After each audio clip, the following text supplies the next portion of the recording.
à toutes et à tous, nous sommes le dimanche 14 novembre, c'est Léo et je suis de retour seul. Oh, vous m'avez manqué.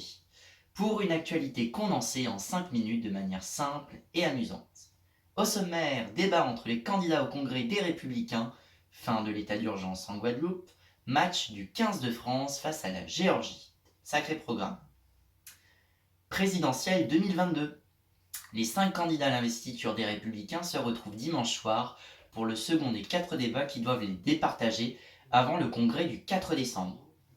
Philippe Juvin, Valérie Pécresse, Xavier Bertrand, Michel Barnier, à ne pas confondre avec l'actrice qu'on embrasse, et Éric Ciotti débattront pendant près de 2 heures, rien que ça, à partir de 20h45 sur quoi ? Sur BFM TV. Covid-19. Excusez-moi, ça n'a rien à voir avec la Covid, rassurez-vous. Dès ce matin, la Guadeloupe entre dans la 3e phase de son déconfinement, entraînant la fin de l'état d'urgence sanitaire et la levée du couvre-feu. Après avoir été violemment frappé par une 4e vague meurtrière, l'archipel antillais est désormais dans une situation épidémique stable.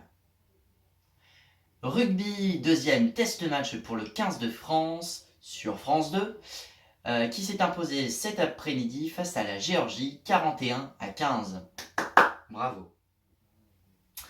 Dans le cadre de la 2e journée de sa tournée d'hiver, l'équipe de France a su faire face à une équipe géorgienne en pleine progression et occupant la 12e place du classement World Rugby, le 15 de France étant en 5e position. Divertissement, écoutez-moi cette musique. Ah oui, elle est connue par beaucoup de monde.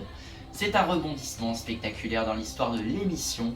Le célèbre candidat de Koh-Lanta, Théoura, a reconnu avoir triché.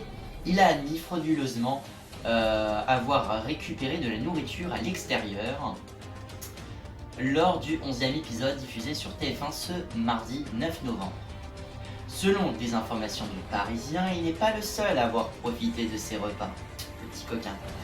Claude et Sam, toujours en lice, seraient aussi dans le coup. À plusieurs reprises, vous avez demandé à des pêcheurs qui passaient au large de la nourriture qu'on vous a apportée sur le camp. A ainsi affirmé l'animateur Denis Brognard.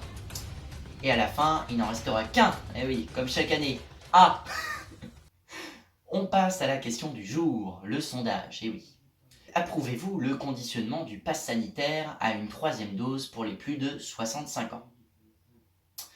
Vous pouvez directement y répondre dans l'onglet Communauté de cette chaîne.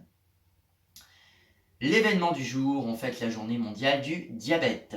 Ça, c'est pour me faire un rappel. Léo, arrête de manger du sucre, tu vas finir par en avoir. On pense aux 537 millions de malades dans le monde. Force à eux.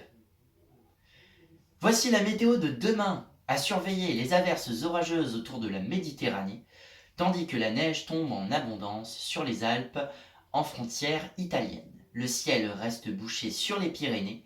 Ailleurs, quelques éclaircies se développent sur la moitié nord. Température de saison. Et pour finir cette actu en douceur, oui, ça me connaît. À vous de me dire quelle série se cache derrière ces emojis en commentaire de cette vidéo. Allez, je vous laisse un indice en plus. Si je vous fais ça, bah là, oui, vous l'avez, très certainement. C'est déjà la fin, on se quitte en musique. Avec plaisir de Bruno Mars. Merci de m'avoir suivi, on se retrouve très prochainement. Je vous embrasse. Ciao. Kiss me, baby.